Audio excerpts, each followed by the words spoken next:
This is the Transparency Podcast Show. Hi, and welcome to the Transparency Podcast Show. I'm your host for today, Jessie McGrath. We have a little bit different vision for today because I don't have a guest.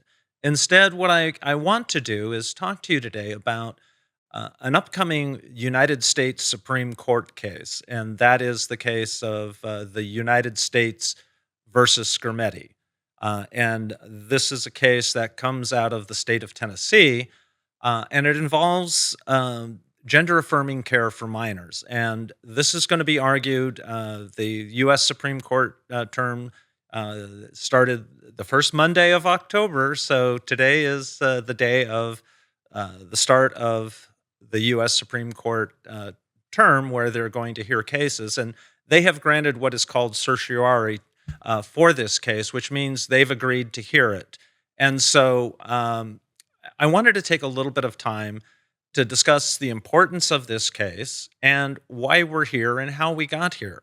So to do that, we kind of have to go back a little bit in time. And if you recall, back in 2015, there was the HERO Amendment in Houston. In 2016, there was HB 2 in North Carolina, which sought to ban trans people from using bathrooms. Now, the HERO Amendment in Houston was overturned, but the North Carolina one was actually voted out because there was a large uproar. There were boycotts of North Carolina, and they eventually had to back down. And in fact, that bill cost the governor his governorship, and he was defeated in the subsequent election. So what happened is the groups that oppose trans people, and that includes groups like the Family Research Council, the American Principles Project, the Alliance Defending Freedom, all right-wing religious organizations started out from Dobson and Focus on the Family.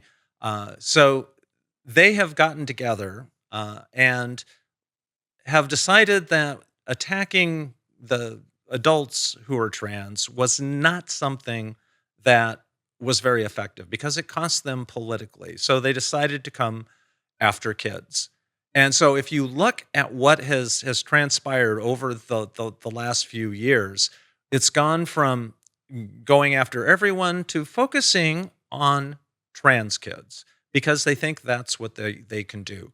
I started my transition in 2015, and right at the same time, the Family Research Council came out with a guidelines that was understanding and responding to the transgender movement. And in that, they discussed how they could politically come after trans people to make us not be able to exist in society. And so they have been working with all of these other groups. And if you have been paying attention at all to transgender issues in this country, you've seen us go from having basically 10, 15 laws introduced to states to this year having over 500 cases. Now, this case out of Tennessee and what they're going to be deciding on is whether Tennessee's Senate Bill 1, which prohibits medical treatments intended to allow a minor to identify with or live as a purported identity inconsistent with the minor's sex, or to treat purported discomfort or distress from a discordance between a minor's sex and asserted identity, violates the Equal Protection Clause of the 14th Amendment. And so that is what has been done in a lot of other states. Statutes very similar to this. And so this case is coming up, and it's very important because over the last 6 years, we've seen a deluge of cases involving trans healthcare and involving trans minors healthcare. It's mostly affected them, but there are states like Florida which directly attack adults' right to transgender healthcare. So this is a very important case that's coming up here because what they're going to do in this case is determine what is the appropriate standard of review that they will undertake to review these restrictions on trans rights. And there are three types of review that the Supreme Court can do on an equal protection case. Now, I did take con law in law school, and I did do a little bit of work in relationship to constitutional law, and I am admitted to practice before the Supreme Court, but I am no constitutional scholar, and so this is not going to be an in-depth look at everything, but I just want to let people know these are the three areas that they can put to review these cases, and which one they put trans healthcare under is going to have a big effect on whether or not trans healthcare can be blocked or whether it's a right that we as trans individuals have. So let me talk a little bit about, just give you the basics. There's a rational basis test, which is the least restrictive one of those. There's an intermediate review, which is there has to be more proof by the state. And then there is strict, which means that it has to be narrowly tailored, and it has to be specific to that. There has to be much more than some type of idea by it. It must be a compelling state interest, and it has to be very narrowly tailored. Now, for me as a trans person, I am really hoping that we get strict scrutiny review on this.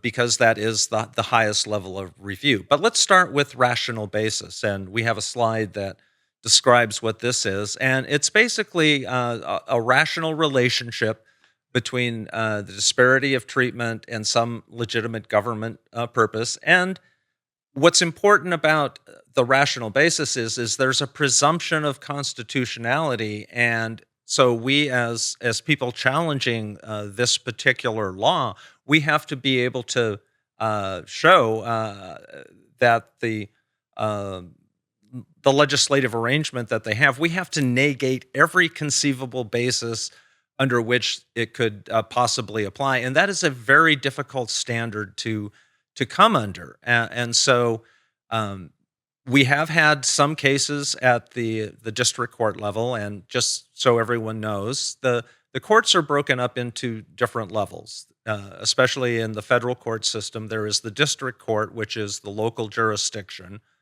There is the Court of Appeals, which is a number of states grouped together, and the district court decisions that are decided in that, if those are appealed, they go to those circuit court of appeals.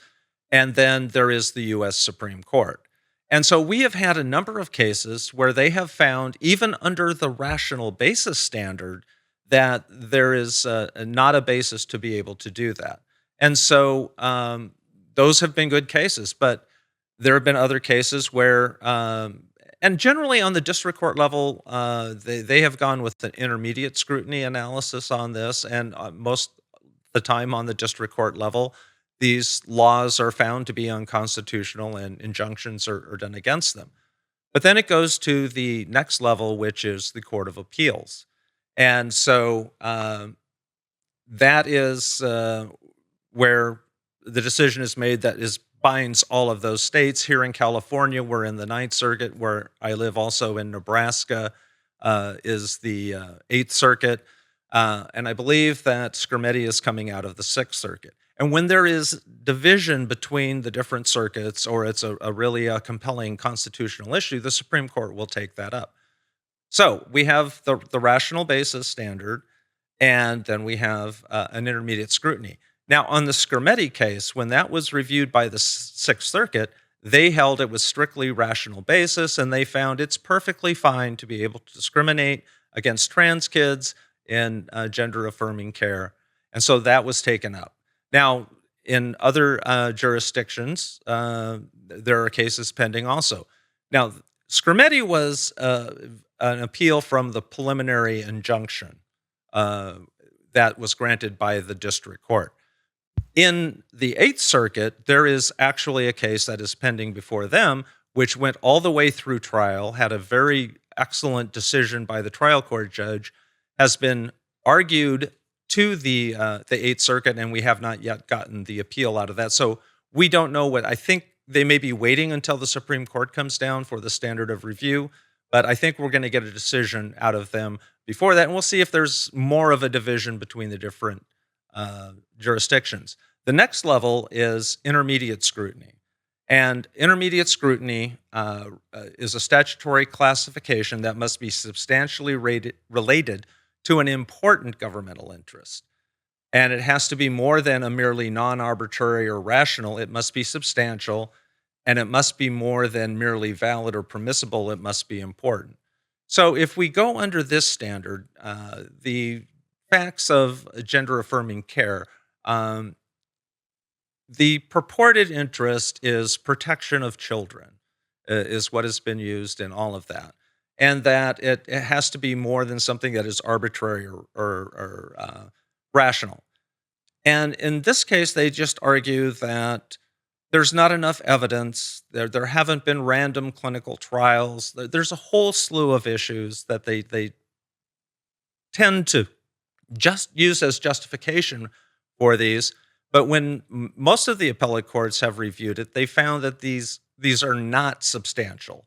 For example, one of the things that the gender affirming care bans do is prohibit the use of puberty blockers, but they only prohibit the use of those puberty blockers for trans kids.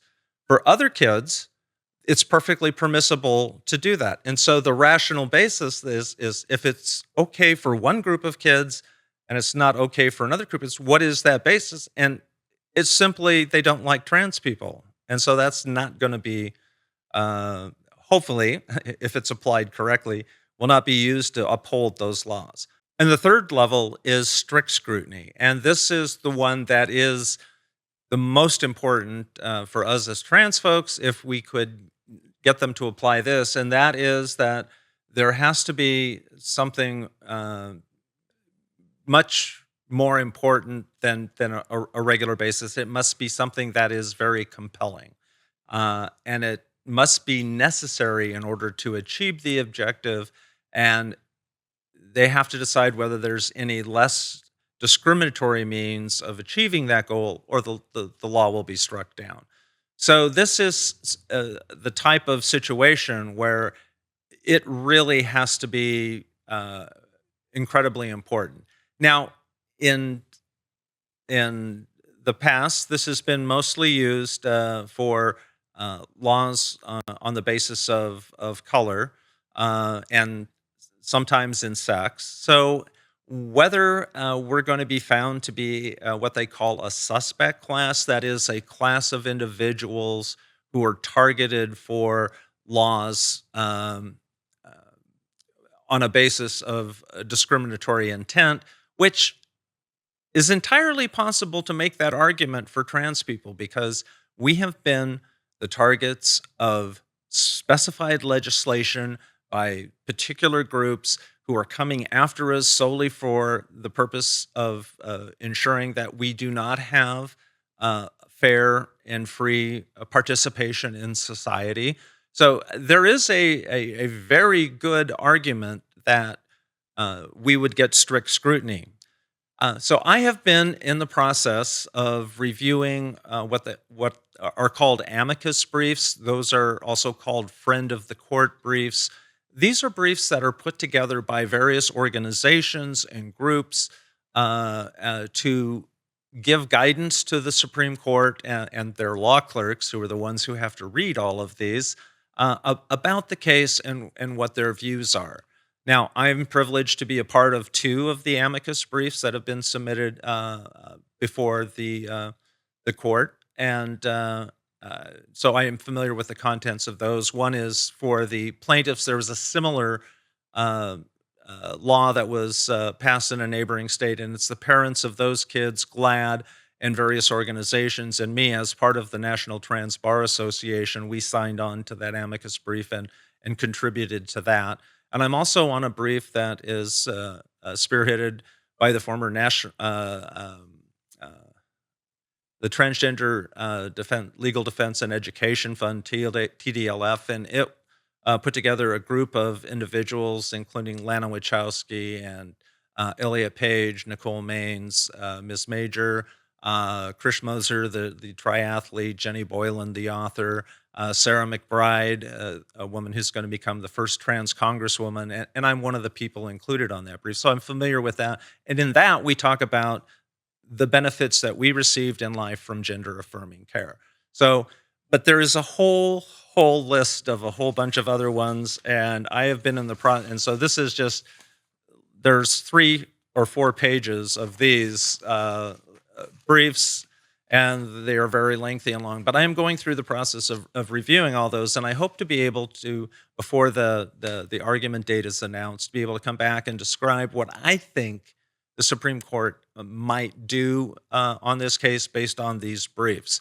One that I found particularly interesting that I brought with me was one that was written by conservative officials and advisors, and these are a group of Republicans, former justice officials and such, and they make a very good argument that we should be getting strict scrutiny in relationship to this. So it is going to be interesting to see how this case comes together.